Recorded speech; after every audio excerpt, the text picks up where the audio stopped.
Assalamu alaikum everyone. My name is Sania and we have a guest here today whose name is Sana, and Sana is a maths expert. She'll further introduce herself to you all. Okay, Sana, over to you. Assalamu alaikum everyone. Walaikum assalam. I hope I'm audible. Yes, you are audible. My name is Sana Siddiqui, and thank you so much.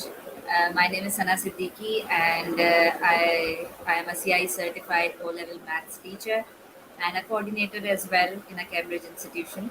And I'm working in the field of education since around now 12 years. And I'm working with the students with the age group of around 12 till 16. And it's right now, it's like still working with them. And I'm also a teacher trainer for the subject of maths in several regions in Sindh.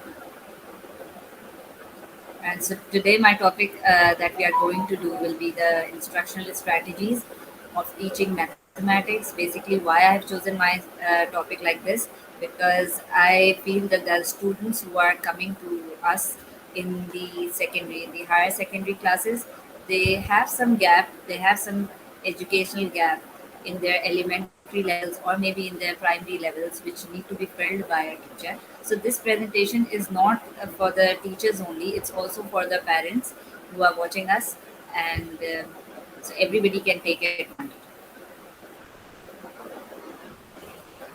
Yes. Can we Can we start with the start presentation? now? Yes, yes, for sure.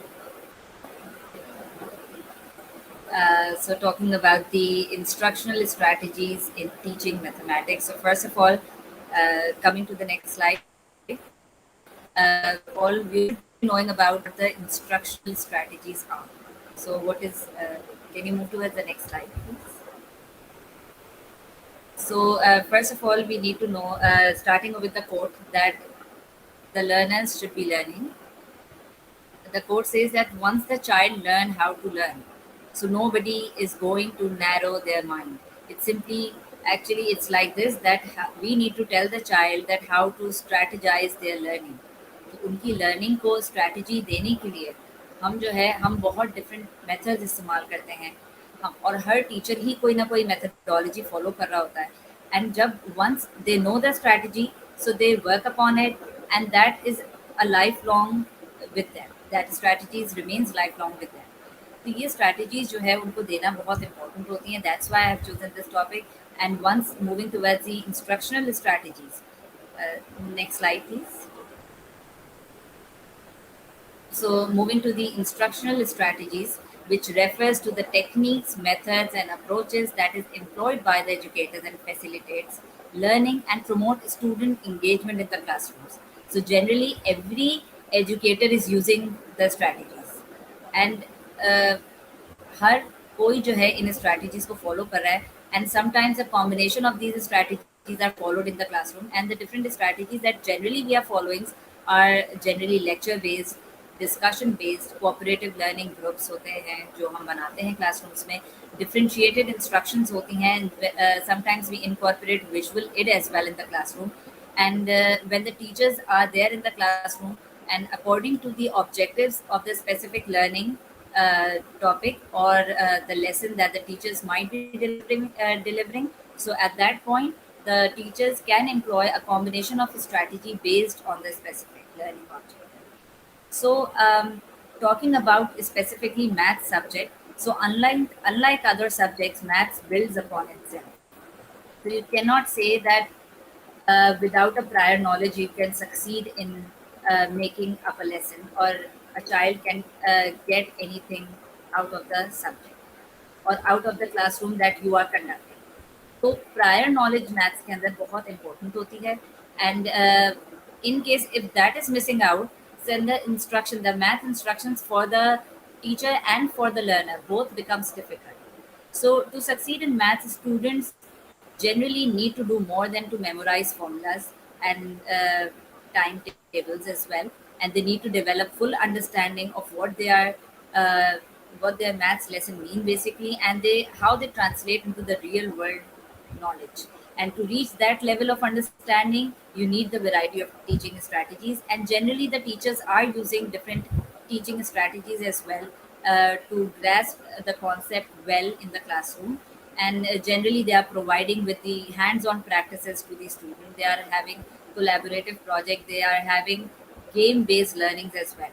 So what I have done is right now is that the screen, the uh, slide that you can see, I have actually uh, just jot down few of the specific uh, instructional strategies that generally works in my classroom. And it might be possible that her teacher की क्योंकि अलग किस्म की class होती है and हमारे पास learners different तरह के होते हैं, तो जनरली हमारे पास जो है वो स्ट्रैटेजीज भी डिफरेंट तरीके की होती हैं. Some of the strategies from these ones that I have selected might not work in your classroom, in the other teacher's classroom, but it might works in my classroom. But strategies generally one or another they are the same. तो हम क्या करेंगे, हम इसको थोड़ा सा देखेंगे closely that how we can follow it in our classroom. And everybody need to believe in that maths is a very essential life skill. So once your lesson is not properly conducted or not delivered, so your child is actually missing out a very larger concept. Because you use the maths problem every day, means if we see our problem solving skills, so every day we are having any one of the problem in mathematics that is relatable to our maths lesson, and the maths strategies to teach are needed, but many students have difficult time making that connection between the maths and the real life situation. So coming to the next slide, like the first strategy that I have discussed about is the explicit instruction. And explicit instruction is an approach to teaching that helps all the students, especially those who learn and think differently. And the teachers use explicit instruction to teach concept or skills in a very structured way. Once I say structured way, it simply means that the teacher is providing a perfect strategy for actually letting the lesson to be understood by the student very clearly. So it means that the specific objects are objective of the classroom is very clear. The teacher is actually breaking down the information into chunks, and then they are modeling it in the clear explanation. Means the steps of the things that the teacher is trying to explain should be very clarified in the classroom while doing a problem, and then you need to provide the child an opportunity to practice as well. Basic Once we talk about the instructions, so for example, if I give you an example, can we come to the next slide? So let's suppose that if you can read the example very clearly over here, it says that there are cookies. There are 8 bags in a cookies, 8 bags of cookies, and each bag has 4 cookies in it. So how many cookies do you have in all? So once we talk about this kind of a example in the classroom, of course, तो एक objective हमने classroom में already define कर दिया है that today we are doing division or multiplication or whatever. So the example question is modeled by a teacher. अब teacher ने उनको एक मॉडल क्वेश्चन दे दिया है आगे से. What now the teacher has to do with the question or with the explanation part is that we need to learn, we need to show the student that how to solve it and show all the working, write the reason for each step. Once the child is providing with each and every step to the student, to the teacher, of course in a written form or in a verbal form, तो उससे ये होता है कि हमारे पास जो है वो एक्सप्लेनेशन का जो पार्ट आता है वहाँ पर बच्चा खुद ही रियलाइज कर लेता है कि what is the step, what is actually the real life things that are going on with each and every step, and how to solve it in the next step. Then these steps are clear for each and every problem that they are doing. In other ways, the child can also make a drawing to help them solve the problem. And it might be that what kind of a problem is this, a child might give you an idea or an insight कि ये किस तरह का problem है आपके जो है हमारे पास जो आया है, एंड वो खुद ही डिफाइन कर दे कि इसका ऑब्जेक्टिव क्या था, and make up another problem with the same underlying structure. So it simply means that how the child is actually working through, हमारे पास वो पूरा स्ट्रक्चर टीचर ने उसको बना के दे दिया है. अब अगर सिमिलरली हम इसी तरह के सवाल बच्चे को क्लासरूम में देंगे तो हमारे पास जो है बच्चा उसका रिस्पॉन्ड बहुत जल्दी करेगा, because the student now know that how to structure the answer in a way. So these ways are very essential for the student to be known. अब वो चाहे वो ड्राइंग के थ्रू हमें शो कर रहा है, या वो हमारे पास जो है वो हमें स्टेप वाइज शो कर रहा है.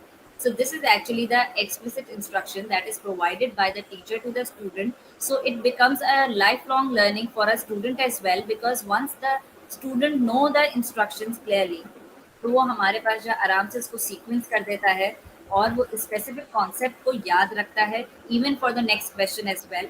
And then he can also build upon this question as well, in case if the child encounter a question which has something else to do with this. So वो वहाँ पर यहाँ पर आकर वो आपको जो है वो आपको एड ऑन भी कर सकता है, because now he knows that what is the initial process, how to go about it, and how to work upon it. Then coming to the next part of the slide, next part of the presentation. Of course, the next part of the presentation knows comes for a very important thing, that the concept in maths vocabulary. Likewise, जैसे maths हम English की कहते हैं कि vocabulary is very important, Urdu की कहते हैं कि vocabulary is very important. Maths की vocabulary in a similar manner is a very major contributor to overall comprehension in many content areas that we will be seeing in the next slide. And maths vocabulary is an integral piece to understanding maths concept and developing maths skills, basically. So now coming to the next part, now how to enhance the maths vocabulary in the classroom. Can we move towards the next slide? So it's not the teacher's part play that we can say कि vocabulary Miss Sania. Uh, Sania, can you hear me? Yeah. No, coming to the next slide. Coming to the next slide. Yes, acha, it was stuck actually with me. So coming to this slide that you can see,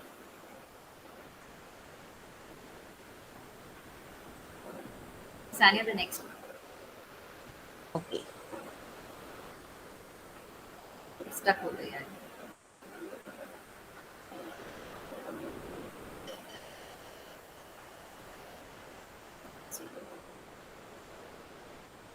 No, no, it is one slide up. Number. Sania, it's all. Next slide.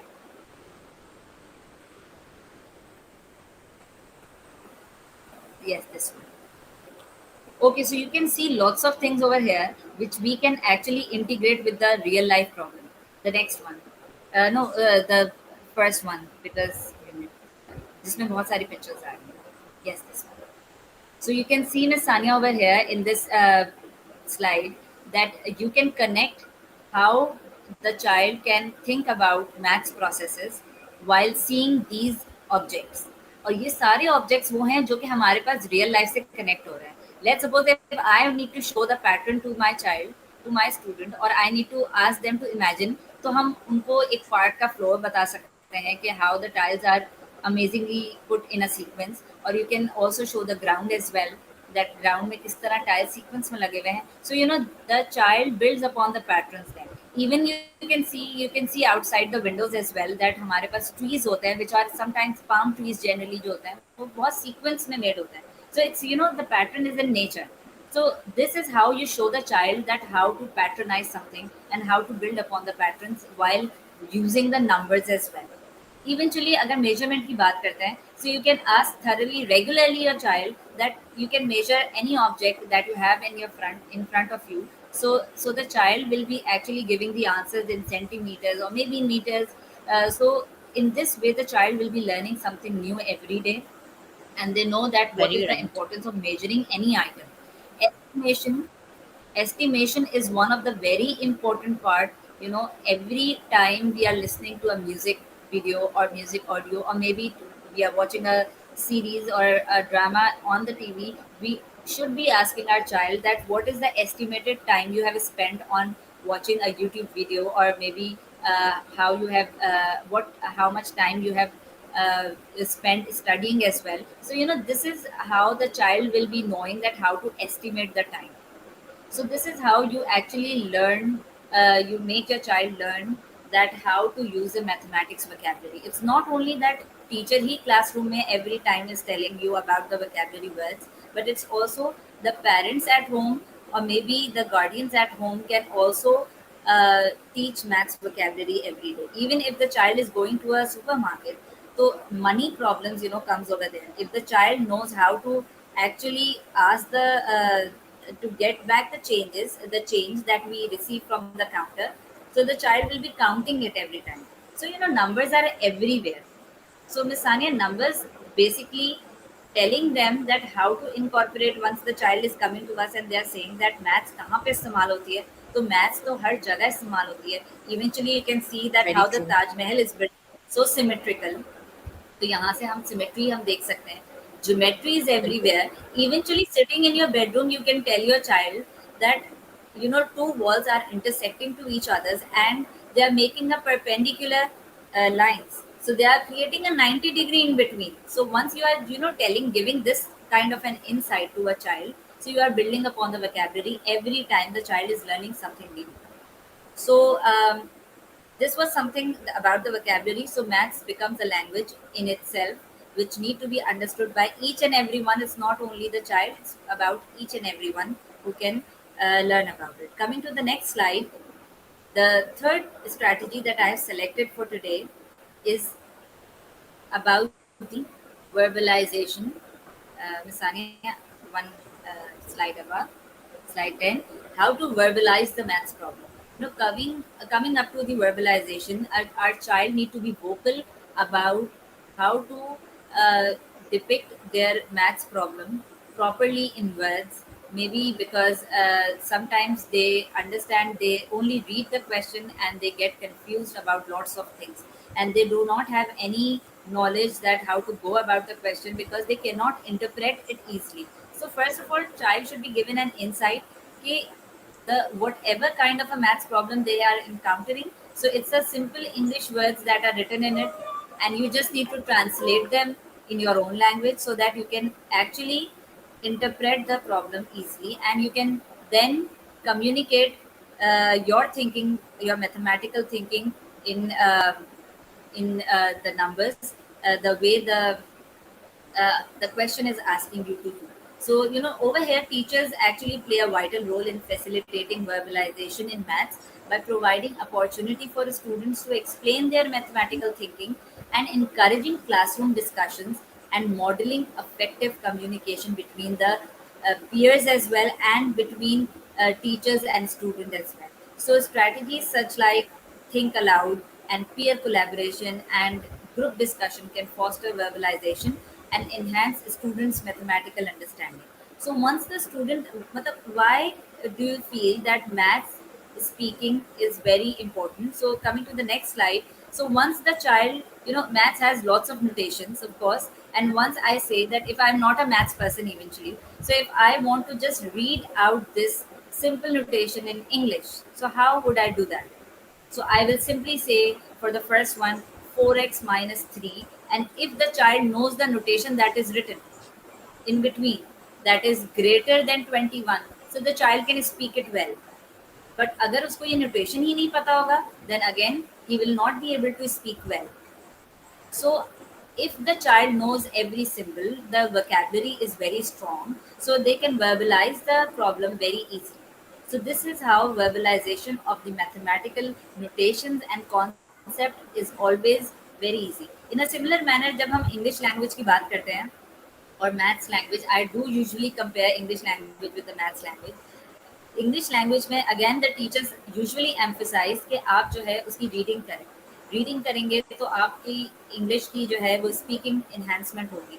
But if I say that if in maths, if you read the question carefully, you read it aloud, you can also enhance your maths skills as well, बिल्कुल जिस तरह आप English and Urdu के लिए करते हैं. Next slide please. Coming to the fourth pointer that we have, individual reflection, and generally this kind of a reflection is used in all kind of strategies for all the subjects, because of course there are lots of uh, reflection parts that are generally our school encourages us to do. So many teachers use formative assessment, exit tickets, journal writing, and many other strategies to gather information about how students think about a specific maths content. And eventually, in our subject, it is very important as well. And when we set aside time for the student to reflect and to offer feedback, we show them that we value their opinion and we care about them as individuals. So once they speak up about the subject, they feel confident and they will do more well in the subject as well. So it's an important part of incorporating student reflection into our practice is thinking about what question we should be asking and when we should be asking them as well. So it can be in between the lessons as well, or it might be in the end of the lesson, or it might be in the starting of the lesson for judging the prior knowledge as well. So there might be any kind of place where the teacher find it appropriate, they can ask for the reflective need of the student. So the question that can incorporate, next slide please. So journal writing is found to be more important in this kind of scenario. For mathematics specifically, when the student is more vocal about their problem, so they solve the problem very keenly as well. And once they see that teacher is interested in uh, telling and solving their problems easily, so they are they more indulge in the activities that is going on in the classroom, and that makes lesson more interesting and more learning as well for the student. Sania, for the next slide.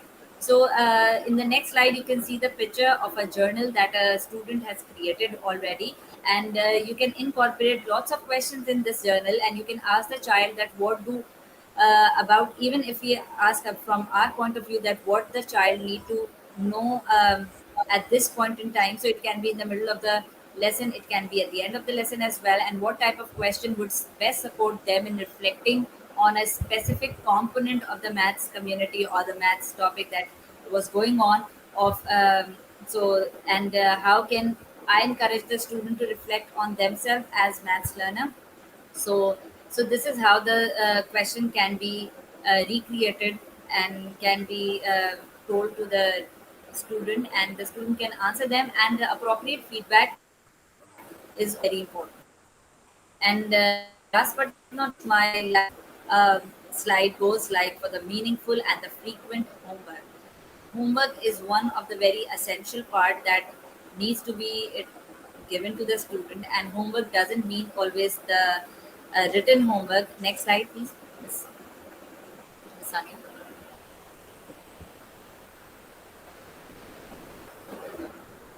So homework doesn't always means that we have to give something that is related to the textbooks, or something that is related to the worksheet, or or any questions that we are giving. It can be many other things, like we can also ask them um, to just work on a video, or to do some researches on it, or maybe to make some notes on the particular topic that is given, or maybe the topic that we will be going to do, just giving insight of the flip learning. So we can ask them to just watch a video and make some notes out of it. We can also encourage them to play the puzzles. We can provide them the link for the different puzzles that we already have on internet. And there are lots of apps as well that are nowadays very common, like we in our school system use Century app for the students to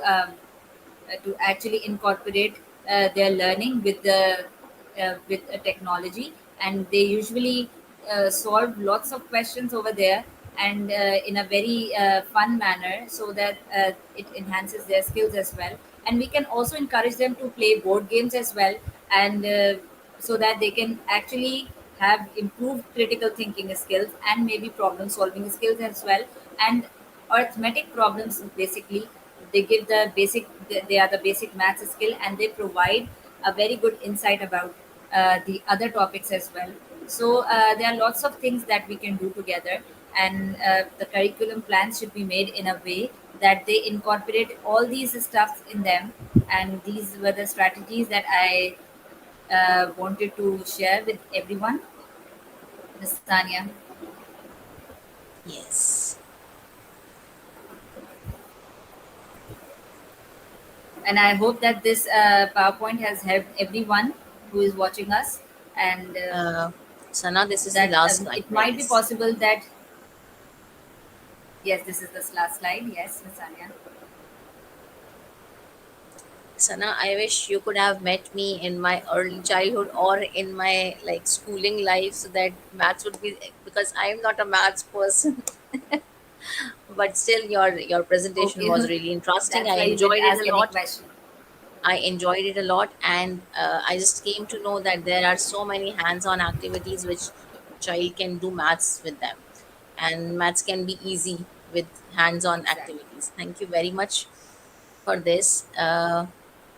Thank you so much, Sanya, and for your help in throughout. And this was something that I needed to put forward. That you were very helpful throughout, and this PowerPoint that I have created over here is only has only those strategies that I usually try to follow in my classrooms. But there are lots of other strategies that the teachers usually follow, and they might find fruitful in their classrooms as well. So this is not Thank only the strategies that every teacher you should be following. Okay, so Sana, I hope we can have so many other like tips and other information from you regarding maths and the strategies also. So we have spent a very quality time with you. We have learned so many things from you. Thank you very much for coming here, joining us as our Thank you, Miss guest. Sanya. Thanks a lot. Okay, so here we are going to end our session. So take care. Bye bye from our side. Allah Hafiz, everyone.